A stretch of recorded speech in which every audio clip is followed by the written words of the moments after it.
Ya, balik lagi di podcast TV show Ngobrol Sering Tapi Nggak Bikin Boring. Cuma di sini tempatnya pemirsa, karena kita sedang membahas bagaimana perkembangan Islam di wilayah Indonesia bagian timur. Yang kita tahu bahwa memang Islam tidak hanya berkembang pesat di wilayah Jawa, tapi juga di bagian Indonesia bagian timur maksud kami. Dan tentunya ini memerlukan peran-peran dari setiap masyarakat yang berada di wilayah tersebut untuk turut mensyiarkan, terutama kemudian juga bagi warga Muhammadiyah begitu ya, atau partisipan Muhammadiyah yang bisa terus syiar dan berdakwah tentang Islam. Dan kita sudah tergabung bersama dengan Pak Taufik selaku penasehat PWM Bali. Halo, assalamualaikum warahmatullahi wabarakatuh.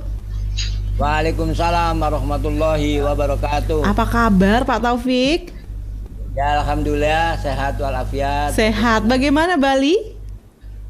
Ya, Bali alhamdulillah sekarang kita sedang di dalam rangka cepat-cepat bagaimana supaya corona COVID-19 ini cepat selesai dan dakwah Islam kita terjaga, terpelihara dengan bagus. Ya. Masjid-masjid kita mulai melaksanakan sholat Jumat pada tepat waktunya. Kemudian juga kegiatan-kegiatan dakwah secara terbatas masih terus berjalan dengan seksama.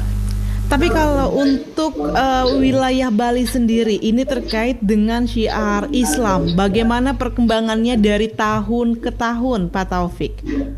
Ya, alhamdulillah umat Islam di Bali sebenarnya sudah cukup lama, yaitu sejak tahun 1460. Jadi abad 15 Islam sudah datang ke Bali pada zamannya Batu Ringgong, yaitu di Kerajaan Klungkung.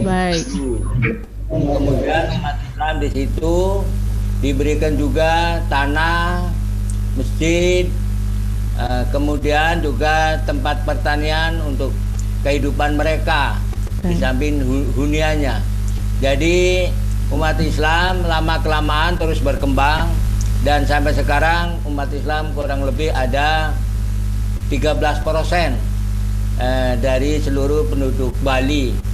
Dan kita memang di dalam sisi dakwah Islam lebih banyak meningkatkan internalisasi umat Islam. Sehingga kita meningkatkan keislamannya. Dan sekarang alhamdulillah juga kita sudah berusaha, misalnya ada menerbitkan Al-Quran dengan bahasa Bali.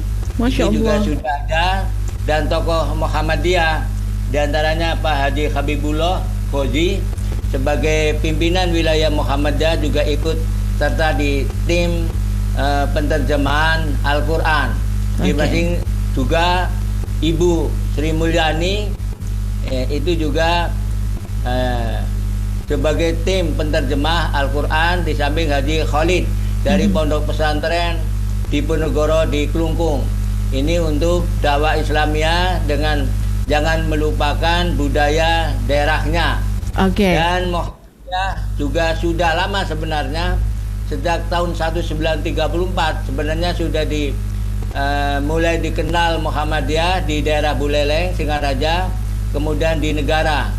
Kemudian sampai sekarang memang di seluruh kabupaten di Bali yang ada 8 kabupaten dan 1 kota, umat Islam Muhammadiyah sudah bersama-sama umat Islam yang lain bergerak sesuai dengan organisasinya masing-masing. Dan saya lihat tetap aktif dan bekerjasama dengan lembaga-lembaga yang lain, misalnya dengan Nahdlatul Ulama, dengan Dewan Dakwah dan Syarikat Islam. Ini kesemuanya adalah kita bersyukur harmonis di dalam rangka meningkatkan dakwah Islam.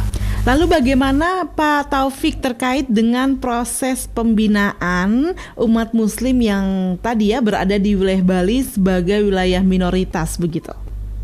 Iya, kita mengharapkan supaya umat Islam baik Muhammadiyah dan yang lainnya itu tetap membina hubungan dengan sebaik-baiknya dengan masyarakat luas, baik masyarakat Hindu, Kristen, Katolik, Buddha, Konghucu. Ini kita lakukan melalui diantaranya Forum Kerukunan Umat Beragama.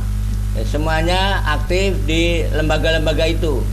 Di samping itu, di dalam menjaga kondisi umat Islam, terutama meningkatkan ibadahnya sesuai dengan agamanya masing-masing, itu juga harus mengadakan hubungan dengan sebaik-baiknya, sehingga kemudahan dan kelancaran di dalam melaksanakan ibadah itu bisa berjalan dengan bagus. Jadi pembinaan lingkungan itu menjadi syarat mutlak untuk bagaimana dakwah Islamnya bisa terbina dengan baik.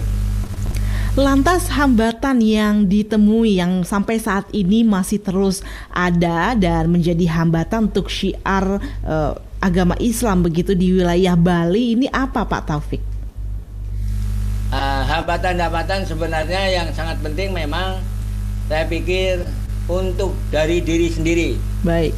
Kalau kita sudah memantapkan dirinya sebagai dai, sebagai orang Islam yang harus menunjukkan keislamannya, bagaimana Islam itu harus rahmah kepada lingkungannya, inilah yang harus dijalankan dengan sebaik-baiknya. Tempo dulu sampai sekarang mestinya ini juga harus dijalankan. Misalnya umat Islam bersama-sama membangun perkebunan, pertanian, persubakan, itu juga bersama-sama yang lain. Adapun masalah misalnya pada waktu syukuran, itu juga dilaksanakan sesuai dengan agamanya masing-masing. Yang Hindu dengan cara Hindu, yang Islam dengan cara Islam. Ini sudah mentradisi sejak zaman dulu. Dan inilah saya kira yang harus dikembangkan, bagaimana umat Islam menjaga hubungan dengan Tuhannya dengan sebaik-baiknya, Allah Subhanahu wa taala, dan juga menjaga hubungan dengan sebaik-baiknya dengan lingkungan manusia dan lingkungan alamnya. Dan inilah yang kadang-kadang kita menjadi agak terlupakan sedikit, karena umumnya masyarakat Bali tempo dulu sebenarnya adalah masyarakat agraris. Masyarakat di dalam dia selalu peduli dengan masalah-masalah lingkungan pertanian atau juga maritim, lautan.